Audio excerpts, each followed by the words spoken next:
اتنی ٹھنڈی پڑنا جس سے ابراہیم سلامت رہے. اور اس آیت کے بارے میں چھٹے امام فرماتے ہیں اگر کسی کو بخار ہو جائے بآواز بلند، اگر ایک نے پڑھی ہے تو مل کر پڑھ لیں. صلی اللہ علیہ. اگر کسی کو بخار ہو جائے تو اس آیت کو 8 مرتبہ پڑھ کر اپنے گریبان کے اندر پھونک لے، اس کا بخار ختم ہو جائے گا. یا نارکونی بردم و سلام علی ابراہیم، اے ابراہیم، اے آگ ٹھنڈی پڑ جا ابراہیم کے لیے، اتنی ٹھنڈی پڑنا کہ جس سے ابراہیم سلامت رہے. توجہ ہے نا صاحبان گرامی قدر، اپنے ہونے کا ثبوت بھی دیتے رہنا تاکہ پتہ چلے ذکر محمد و آل محمد میں مولائیوں میں بیٹھ کر ذکر آل محمد بیان کیا جا رہا ہے. اللہ اکبر، یا رسول اللہ، دونوں بازو بلند کر کے یار بہت شکر گزار. اللہم صلی علی. اچھا آپ نے غور نہیں کیا جب مشین کے ذریعے پھینکا گیا، منجنیق کے ذریعے سے، مشین کہہ دیتا ہوں اسے، منجنیق کے ذریعے پھینکا گیا تو کوئی دور سے پھینکا جاتا ہے جب تو اس کے ہاتھ پیر تو ٹوٹتے ہیں نا، ٹوٹتے ہیں، ٹوٹ سکتے ہیں نا بھائی. نہ ابراہیم کے ہاتھ ٹوٹے، نعوذ باللہ من ذالک، نہ پیر ٹوٹے، نہ کوئی زخم آیا، آگ میں گرے اور چلتے پھرتے نظر آ رہے ہیں. آگ گلزار بن گئی ابراہیم کے لیے. آگ کا کام تو جلانا تھا نا، لیکن آگ گلزار بن گئی حضرت ابراہیم کے لیے. جب آگ گلزار بنی ابراہیم کے لیے اور چلتے پھرتے ہوئے ابراہیم اس آگ میں نکل کر باہر آ گئے تو لوگوں نے دیکھا، قوم تو دیکھنے کے لیے جمع تھی نا کہ ابراہیم کو جلتے ہوئے دیکھیں، جن کے بت ٹوٹے تھے. لیکن وہ سارے کے سارے یہ منظر دیکھتے رہے کہ ابراہیم آگ میں سے چلتے ہوئے باہر آ گئے ہیں. آگ نے ابراہیم کا کچھ نہیں بگاڑا. ہونا تو یہ چاہیے تھا ساری قوم ابراہیم کے قدموں میں گر جاتی اور ایمان لے آتی. اپنے آنکھوں دیکھ کر نہیں مانے تو آج کوئی یہ نہ کہے کہ رسول نے تو دکھائے نہیں تھا غدیر کے میدان میں.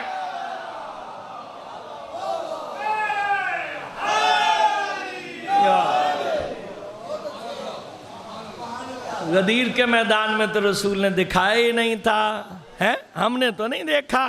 اور بھائی ابراہیم کو سامنے زندہ آتے ہوئے دیکھ کر ایمان نہیں لے کر آ رہے ہیں. جی بسم اللہ. ہاں وہ ابلیس ہے جو جان بوجھ کر ایمان نہ لائے، جان بوجھ کر ایمان نہ لائے، انکار کر دے، اسی کو تو ابلیس کہتے ہیں. اب جیسے ہی دوسرا بڑا امتحان جناب ابراہیم کا ہوا، جان کا امتحان. بس سمیٹ دی گفتگو، میرے پاس 20-25 منٹ کا وقت تھا اور زیادہ وقت بھی نہیں ہے. یہ بات سمیٹتے ہوئے منزل مصائب کی طرف مجھے بڑھ جانا ہے.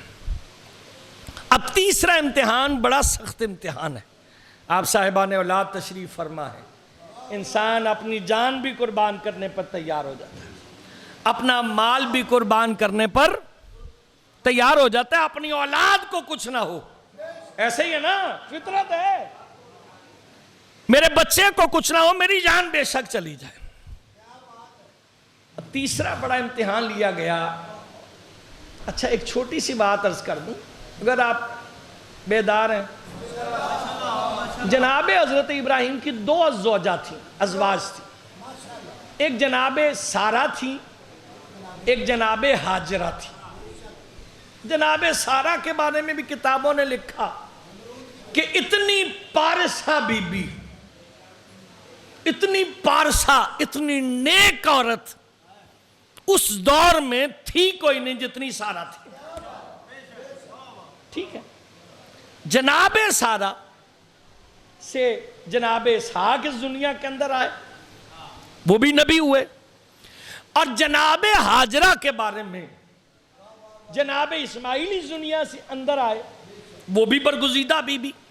اللہ کی طرف سے حکم ہوا ابراہیم دونوں بیویوں کو اکٹھے نہ رکھو. شام میں رہتے تھے. ایک بیوی کو لو, ہمارے حکم کے مطابق ہجرت کرو. آگے آگے جبریل چلے, پیچھے پیچھے خلیل خدا گھوڑے پر بیٹھے ہوئے چلے.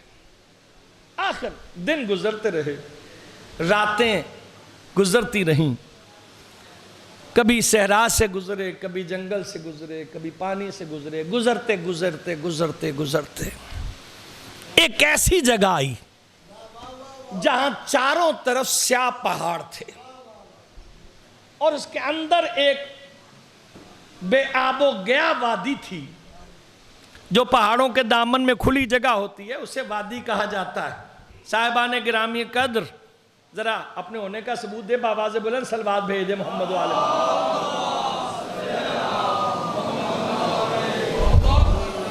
اب جیسے ہی بے آب ہو گیا, جیسے ہی اس زمین پر جناب حضرت ابراہیم کا گھوڑا پہنچا, جناب جبریل نے کہا کہ اللہ کی طرف سے وحی آئی ہے خلیل خدا, اپنی زوجہ کو اس بے آب و گیا زمین پر اتار. جناب نے اپنی زوجہ کو, جس کی گود میں چھوٹا سا بچہ تھا, اسے زمین پر اتارا. خلیل خدا نے ایک پیر رکاب سے نکالا کہ جبریل نے روک دیا. خلیل خدا اپنے پیر کو رکاب کے اندر ڈال, بیوی اور بچے کو یہاں چھوڑ اور یہاں سے چلتا بن. نہ خلیل کہتا ہے کہ میں کس کے سہارے چھوڑ کر جاؤں. کیا توکل ہے اس ذات کے اوپر. نہ خلیل پوچھتا ہے کہ میں کس کے سہارے, بیوی ہو, نہ آگ, نہ آبادی, نہ پانی, نہ کوئی کھانے کو, نہ کچھ پینے کو, کچھ چیز باقی رہے. نہ بیوی کہتی ہے اے ابراہیم مجھے کس کے سہارے چھوڑ کر جا رہا ہے. کہاں جنگل میں چھوڑ کر جا رہے. جاتے جاتے ابراہیم ایک چھوٹا سا مشکیزہ جناب ہاجرہ کے سپرد کر کے گئے. آپ نے وہ مشکیزے کو زمین پر رکھا, پانی سے بھرا ہوا تھا, اور اپنے بچے کو لے کر ایک طرف بیٹھ گئی. توجہ ہے نا صاحبان. اب جیسے ہی بی بی ہاجرہ بیٹھیں, کچھ دیر بیٹھی رہیں, خلیل چلے گئے, جناب ابراہیم روانہ ہو گئے. جب روانہ ہوئے تو کچھ دیر کے بعد بچے کے ہونٹوں کے اوپر پیاس ظاہر ہونا شروع ہوئی. فطری چیز ہے نا, پیاس, گرمی, اور بچے کو پیاس محسوس ہونا شروع ہوئی. اور کسی کو پتہ چلے نہ چلے, ماں کو پتہ چل جاتا ہے کہ بچے کو کیا چاہیے. ماں ایک ایسی اللہ نے طاقت دی ہے کہ ماں کو بچے کے کہ اس میں درد ہے, اسے تکلیف ہے, اسے یہ ہے, اسے پیاس ہے, اسے بھوک ہے, ماں کو پتہ چل جاتا. ماں نے کہا کہ وہ ابراہیم مشکیزہ دے کر گئے ہیں, میں بچے کو پانی پلاؤں. آگے بڑھی, کیا دیکھا کہ جہاں پر مشکیزہ رکھا تھا اس مشکیزے کے اوپر ایک سیاہ بچھو بیٹھا ہوا ہے, اور وہ سیاہ بچھو اس مشکیزے پر ڈنگ مارتا ہے. جہاں ڈنگ مارتا ہے وہاں سوراخ ہو جاتا ہے, پانی زمین پر بہنے لگتا ہے.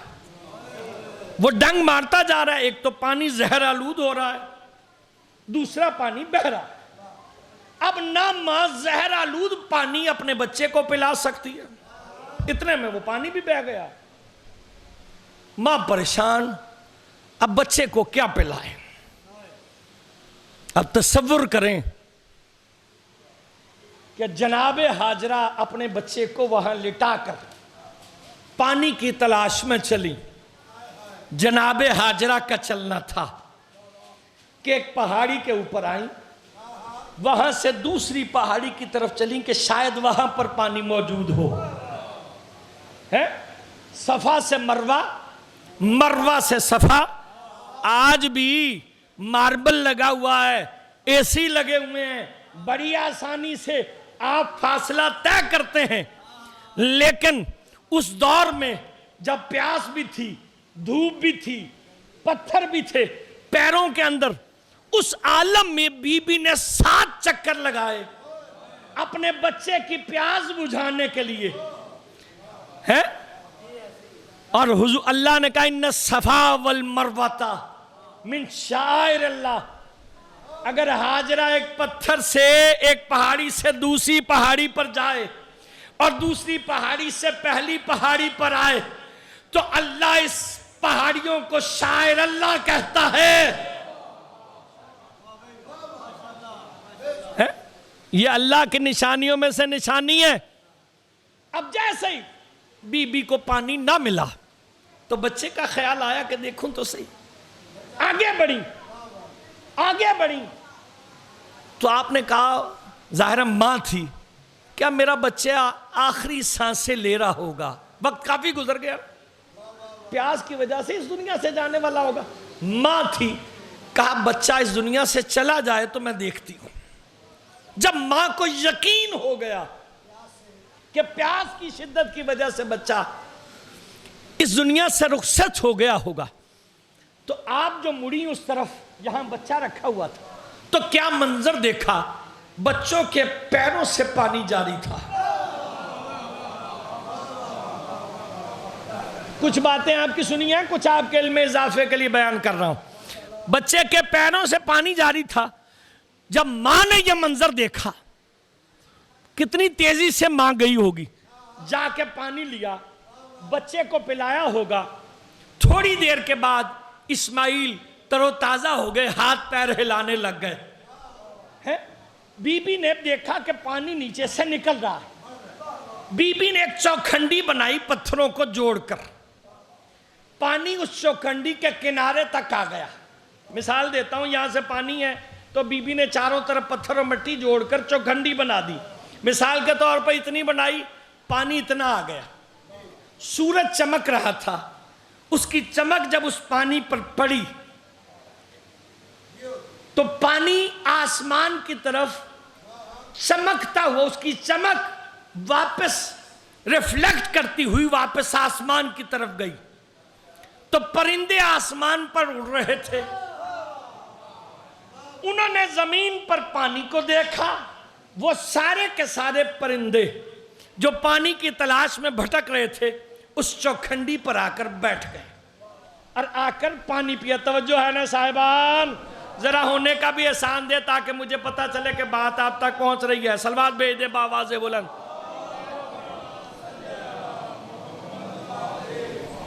اب انہوں نے چوکھنڈی پر بیٹھ کر پانی پیا اور وہ پرندے اڑ گئے.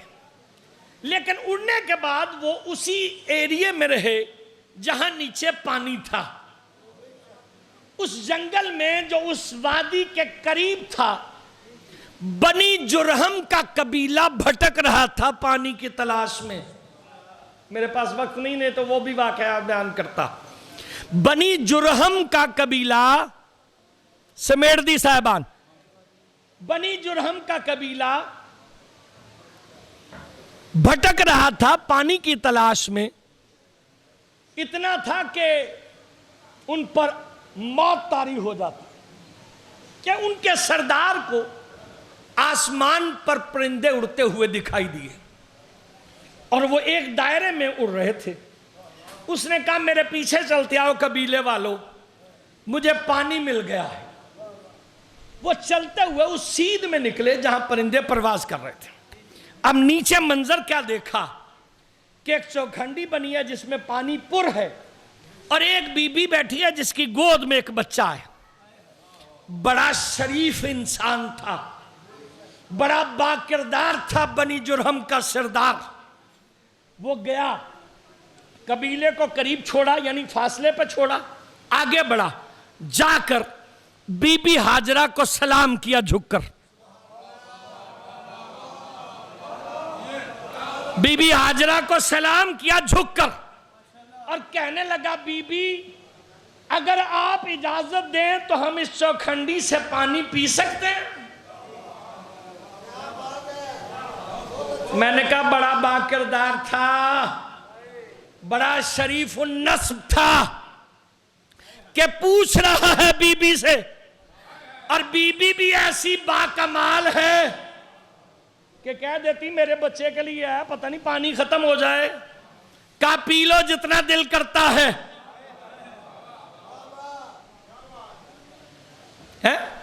پی لو جتنا دل کرتا ہے۔ میں کہتا ہوں شریف النسب تھا، بی بی سے مانگ لیا، بی بی نے دے دیا۔ اگر سیدہ زہرا سے مانگ لیا ہوتا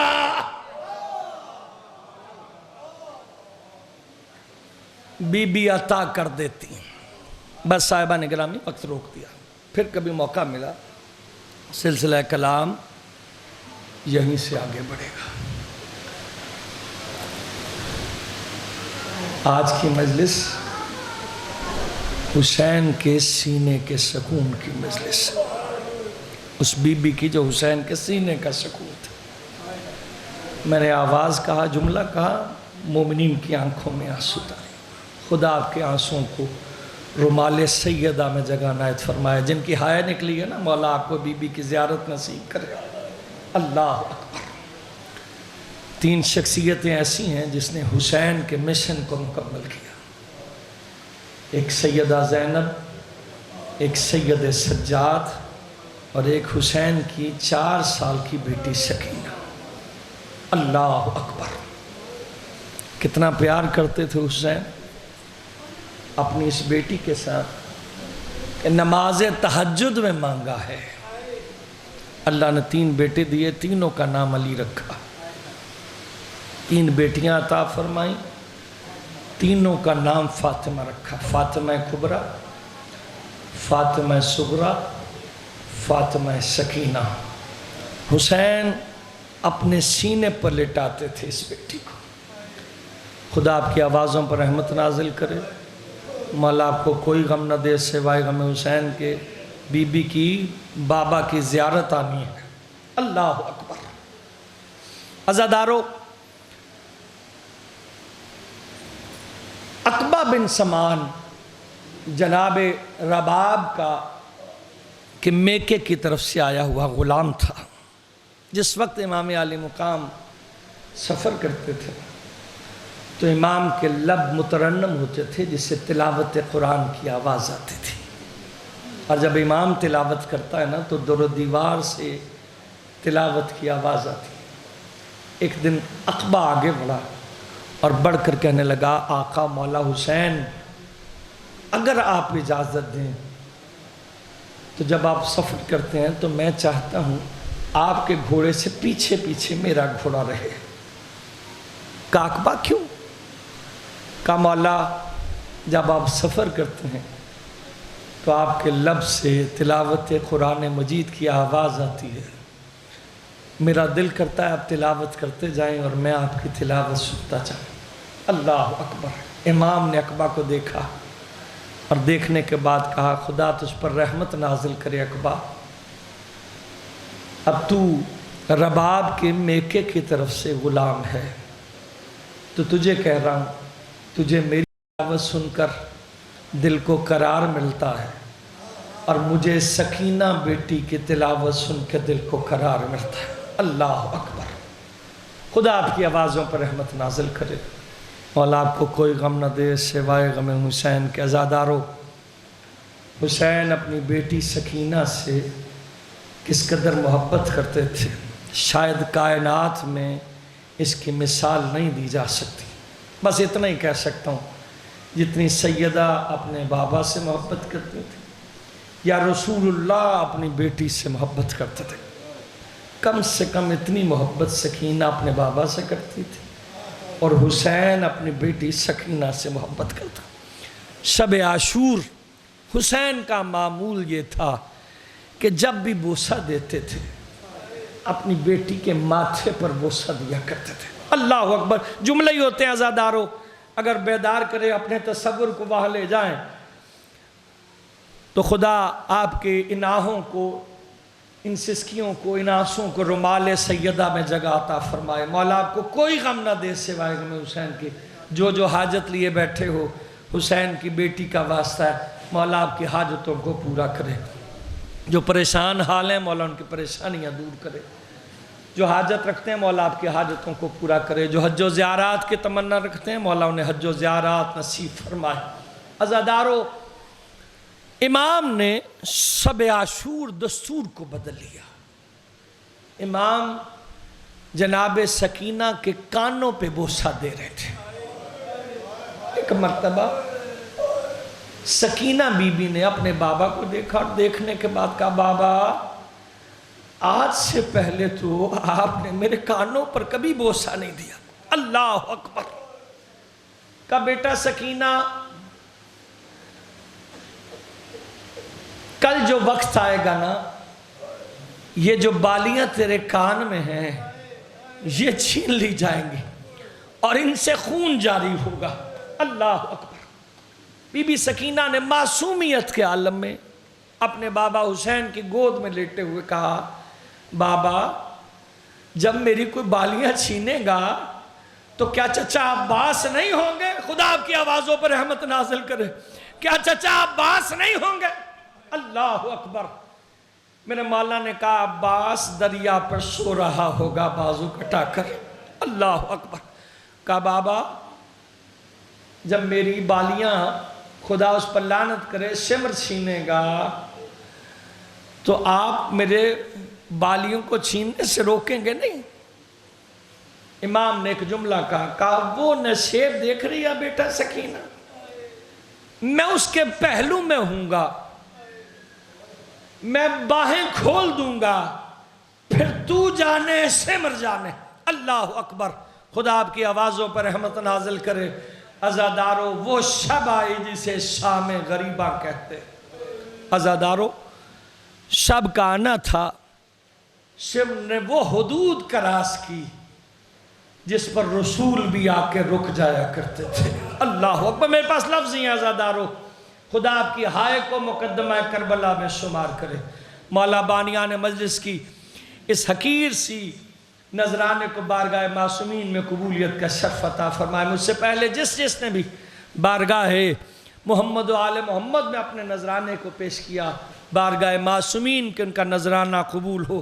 عزادارو روایت یہ کہتی ہے کہ بی بی کے کرتے کے دامن میں آگ لگی ہوئی تھی اور بی بی جب نکلی ہیں میں نے درمیان کے واقعات کو چھوڑ دیا. شمر بی بی کے آگے پیچھے پر بھاگا. شمر گھوڑے پر تھا بی بی پیدل تھی. عزادارو جیسے شمر ملعون کو شہزادی سکینہ نے اپنے قریب آتے ہوئے دیکھا تو بھاگی اس نشیب کی طرف. اللہ اکبر. جس کا اشارہ امام نے ایک شب پہلے کیا تھا. عزادارو بی بی اپنے بابا کے قریب جاتے ہوئے اپنے بابا پہ پکارتی ہوئی جا رہی تھی بابا یا اباتا اے میرے بابا. ابھی یہ کہنا تھا کہ حسین کے بازو کھلے. بی بی جا کر حسین سے لپٹ گئی. روایات یہ کہتی ہیں کہ اتنے میں شمر آیا اور اس نے سکینہ بی بی کے کانوں پہ ہاتھ ڈالا. عزادارو بالیوں کو چھینا. ایک مرتبہ حسین کے جسم سے آواز آئی بہن زینب میری سکینہ بے ہوش ہو گئی. اللہ اکبر. خدا آپ کی آوازوں پر رحمت نازل کرے.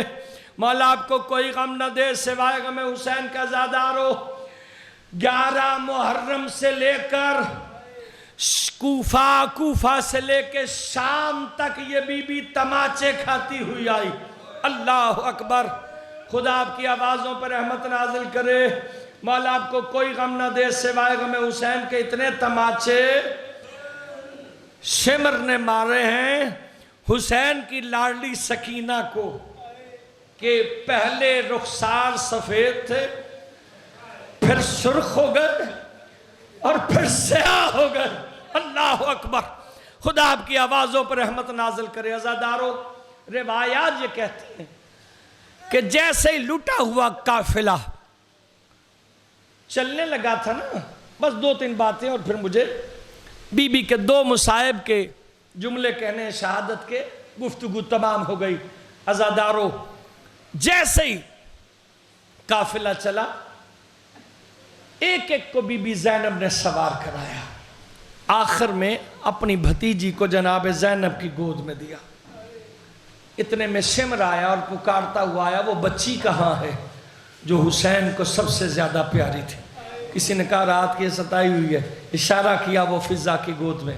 یہ ملعون گیا جا کر فضہ بی بی کی گود سے چھین لیا بی بی سکینہ، اور ایک ننگے ناکے کے پشت پر جس پہ کجاوا موجود نہیں تھا رسی کے ساتھ باندھ دیا گیا. میں نے پڑھ دیا، آپ نے سن لیا.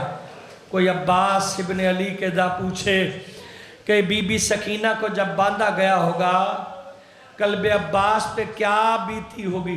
روایات یہ کہتی ہیں کہ ایک مرتبہ اللہ اکبر. بس صاحبان گرامی قدر، بس اسی پر روایت مکمل، اس لیے بات پڑھنے والا موجود ہے کوئی، میں سمیٹ دی گفتگو. عزادارو، جیسے ہی بی بی کو رسی سے باندھا گیا تو چلتا ہوا ناکا جب ایک منزل دور گیا ہوگی تو شہزادی زینب کی نگاہ اس ناکے پر پڑی جس پہ بی بی سکینہ کو باندھا گیا تھا، تو اپنے آپ کو بی بی نے بندھے ہوئے ہاتھوں سے زمین پر گرایا، اور گرانے کے بعد کا شمر اس وقت تک یہ قافلہ آگے نہیں بڑھے گا جب تک کہ میری بھتیجی کو تو کھول نہیں دیتا.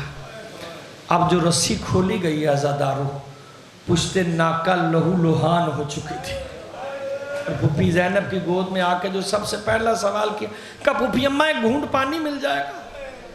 اکبر کی پیاس شہادت پر ختم ہو گئی، قاسم کی پیاس شہادت پر ختم ہو گئی، علی اکبر کی پیاس شہادت پر ختم ہو گئی، میرے مولا عباس کی پیاس شہادت پر ختم ہو گئی، علی اصغر کی پیاس شہادت پر ختم. لیکن یہ بی بی کب تک پیاسی رہی؟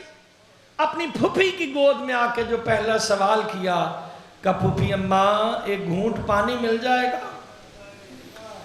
کہ بیٹا شہر آتا تو کوشش کرتی. داخلہ کوفہ کے بازار میں ہوا، بی بی نے دیکھا شہر آ گیا ہے. ایک مرتبہ کا پھوپھی اماں آپ نے کہا تھا شہر آ جائے گا تو پانی کی گنجائش میں نہیں. عزادارو، بی بی کا بھی یہ کہنا تھا کہ چھتوں پہ عورتیں تماشا دیکھنے والی موجود تھی. ایک بی بی گئی، جا کر اس نے کوزہ آب بھرا، لا کر بی بی سکینہ کے آگے کیا اور کہنے لگی شکل سے یتیم دکھائی دیتی ہے، میں نے رسول اللہ سے سنا ہے جو یتیموں کی خدمت کرتا ہے اللہ اس کے گناہوں کو معاف کر دیتا ہے، اللہ اس کی دعاؤں کو قبول کر دیتا ہے. میرے لیے پانی پی لے اور میرے حق میں 3 دعائیں کر دے. ایک مرتبہ جناب زینب نے کوزہ آب پہ ہاتھ رکھا، بیٹا سکینہ پہلے اس کے لیے دعا کر دے بعد میں پانی پینا. عزادارو، کب تیری پہلی دعا کیا؟ کہ جیسے تو یتیم ہوئی ہے میرے بھی تیری طرح بچے ہیں، ایسے میرے بچے یتیم نہ ہوں. کہ تیری دوسری دعا کیا ہے؟ کہ جیسے میرا شوہر سفر پر گیا ہے دعا کرو خیریت سے وطن واپس آ جائے. بی بی نے ننھے ننھے ہاتھ اٹھا کے دعا کی. کہا تیری تیسری دعا کیا ہے؟ کہ میری تیسری دعا یہ ہے دعا کرو میں مدینے جاؤں. مدینے کا نام آنا تھا. جناب زینب تڑپ اٹھے. کہ مدینے جا کر کیا کرے گی؟ کہ مدینے میں میرے شہزادے رہتے ہیں، میری شہزادیاں رہتی ہیں، خدا آپ کی آوازوں پر رحمت نازل کرے. کہا تیری شہزادیوں کا نام کیا ہے؟